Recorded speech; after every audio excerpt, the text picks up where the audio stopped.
Occasion ఏదైనా location ఎక్కడైనా తెలుగువారి వేడుక అంటే ఆలివ్ మిఠాయి ఉండాల్సిందే. మిఠాయి అంటే ఆలివ్.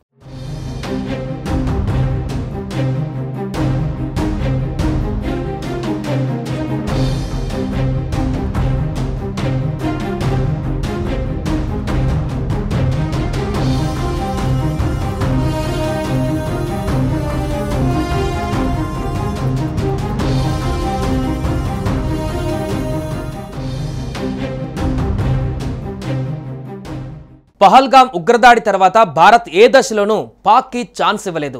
సరిహద్దుల వద్ద పాకిస్తాన్ సైన్యం కాల్పులకు భారత బలగాలు సమర్థవంతంగా తిప్పికొడుతున్నాయి.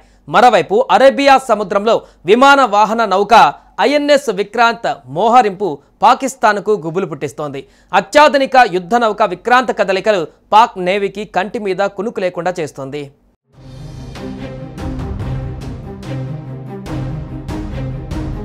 భారత్ పాకిస్తాన్ మధ్య ఏ క్షణంలో ఏం జరుగుతుందోనన్న టెన్షన్ ఇరు దేశాల ప్రజలను కలవరపెడుతోంది. ఈ క్రమంలోనే పాకిస్తాన్ దళాలు నియంత్రణ రేఖ ఎల్ఓసి వెంబడి కాల్పులకు పాల్పడుతూనే ఉన్నాయి. జమ్మూ కాశ్మీర్లో పహల్గామ్ ఉగ్రదాడిలో 26 మంది ప్రాణాలు కోల్పోయిన తర్వాత భారతదేశం పాకిస్తాన్ల మధ్య తీవ్ర ఉద్రిక్తతలు నెలకొన్న సంగతి తెలిసిందే. అయితే వరుసగా 4వ రోజు కూడా నియంత్రణ రేఖ వెంబడి భారత పోస్టులపైన పాక్ సైన్యం కాల్పులు జరిపింది. తాజాగా గత రాత్రి కూడా మరోసారి పాకిస్తాన్ సైన్యం కాల్పులకు పాల్పడింది. అయితే పాక్ సైన్యం దుశ్చర్యను భారత బలగాలు సమర్థవంతంగా తిప్పికొట్టాయి.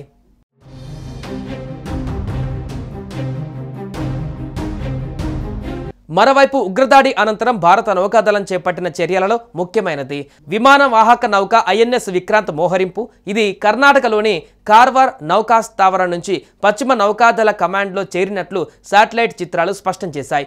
ప్రస్తుతం ఇది అరేబియా సముద్రంలో సంచరిస్తోంది. స్వదేశీ పరిజ్ఞానంతో తయారైన ఈ అధునాతన భారీ యుద్ధనౌక కదలికలు పాక్లో గుబులు పుట్టిస్తున్నాయి. ఈ యుద్ధనౌకకు అనేక ప్రత్యేకతలు ఉన్నాయి. విక్రాంత్పై MiG-29 యుద్ధ విమానాలు, కామోవ్ 31 వంటి హెలికాప్టర్లు సహా 40 లోహ విహంగాలను మోహరించవచ్చు. 64 భార క్షిపణులు, శక్తివంతమైన బ్రహ్మోస్ క్రూజ్ క్షిపణులను ఇది కలిగి ఉంది. ఓటో బ్రేడా 76mm గన్స్, AK-330 క్లోజిన్ ఆయుధ వ్యవస్థలు, ఆధునిక సెన్సార్లు ఇందులో ఉన్నాయి. శత్రు వైమానిక క్షిపణి దాడులను తట్టుకునే బహుళ అంచెల రక్షణ వ్యవస్థ దీని సొంతం.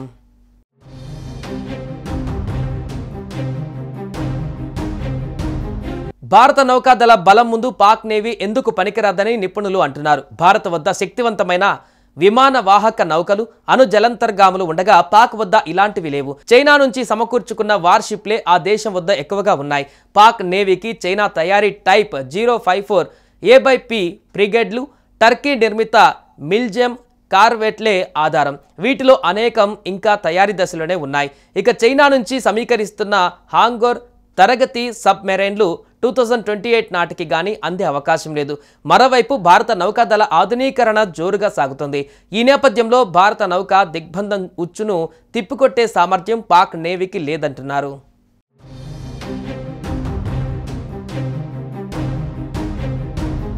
మరోవైపు పహల్గామ్ ఉగ్రదాడి నేపథ్యంలో పాకిస్తాన్ పౌరులు దేశం విడిచి వెళ్లిపోవాలంటూ భారత్ విధించిన డెడ్లైన్ ఆదివారంతో ముగిసింది. ప్రభుత్వ ఆదేశాల మేరకు 3 రోజుల వ్యవధిలో 537 మంది పాక్ పౌరులు, దౌత్యవేత్తలు అటారీ వాగా సరిహద్దు వెంబడి దేశాన్ని వదిలి పాక్ తిరిగి వెళ్లిపోయారు. 12 కేటగిరీల కింద స్వల్పకాల వ్యవధి వీసాదారులు ఈ నెల 27లోగా దేశం వదిలి వెళ్లిపోవాలని భారత్ ఆదేశించింది. సార్క్ వీసా కలిగి ఉన్న వారికి ఏప్రిల్ 26, మెడికల్ వీసాలు ఉన్న వారికి ఏప్రిల్ 29 డెడ్లైన్ విధించిన విషయం తెలిసిందే.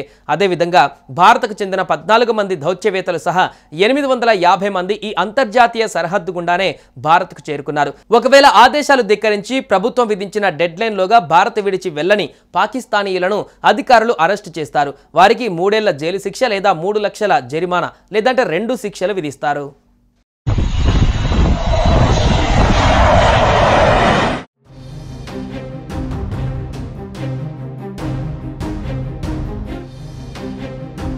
సుమన్ టీవీలో మీ పర్సనల్ అండ్ బిజినెస్ ప్రమోషన్స్ కోసం కింది నెంబర్కి కాంటాక్ట్ చేయండి.